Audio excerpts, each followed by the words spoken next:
Kenapa ya kok aku gampang ke-trigger oleh hal-hal tertentu?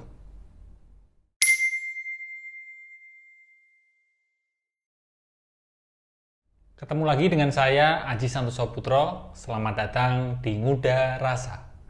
Secara berkala, saya akan upload video seapa adanya seperti ini yang semoga bisa membantumu mengudari, mengurai perasaan yang sedang kamu alami ya.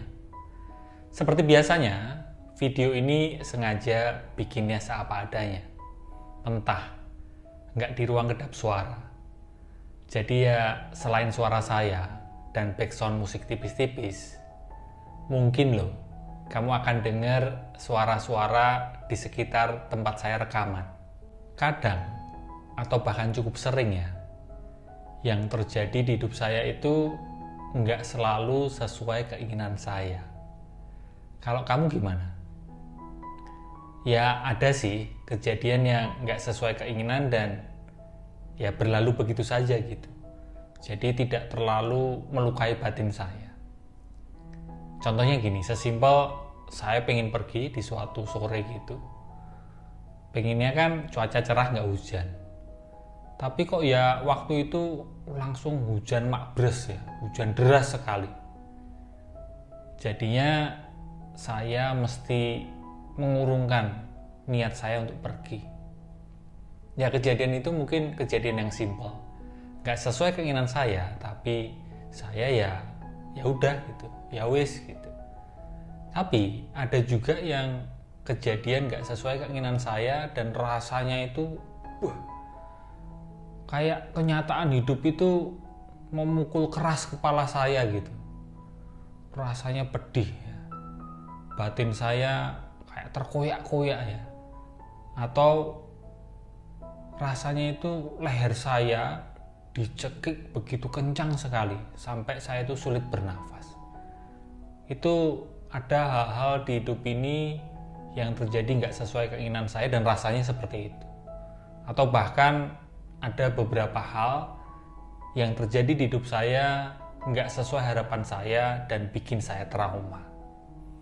Kamu pernah nggak ngalamin kejadian kayak gitu? Ini contoh ya.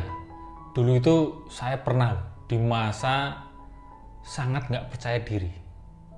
Sangat nggak percaya diri untuk tampil di depan banyak orang. Jadi di suatu momen yang menuntut saya untuk tampil di depan banyak orang, itu bikin saya ke-trigger. Bahkan momen-momen semacam itu bisa men-trigger rasa takut yang di luar batas gitu, nggak masuk akal. Sensasi badan saya sangat nggak nyaman dan biasanya dilanjutkan dengan wah saya marah-marah nggak jelas ya. Meledak emosi saya dan ledakan itu nggak tentu arah. Nggak hanya itu, cukup sering juga dulunya setiap melihat keberhasilan seseorang yang bisa sukses tampil di depan banyak orang, itu pun juga men-trigger saya untuk marah. Marah saya meluap ya, atau saya luapkan dengan cara saya memberi komentar kepada orang tersebut, komentar yang cenderung sinis dan bernada menjatuhkan. Sepertinya kok saya ada rasa iri yang menyelinap di momen seperti itu. Hingga suatu hari ada seorang teman tahu saya mengalami hal seperti itu. Teman saya bilang, jangan-jangan lo ya Ji, ada pengalaman masa kecilmu yang membuatmu terluka. Sehingga sekarang ini, ketika kamu mengalami suatu momen yang serupa, akan men-trigger emosimu itu. Ternyata sumber penyebabnya adalah pengalaman saya waktu kecil. Saya jadi ingat, dulu waktu kecil itu saya pernah dipaksa untuk tampil bermain drama di acara sekolah. Ya dulunya itu padahal saya nggak mau untuk tampil. Tapi ya karena dituntut ya, diminta dan cenderung dipaksa, akhirnya saya tetap tampil di drama itu. Tapi dengan kemarahan yang saya tekan dan pendam tanpa saya sadari.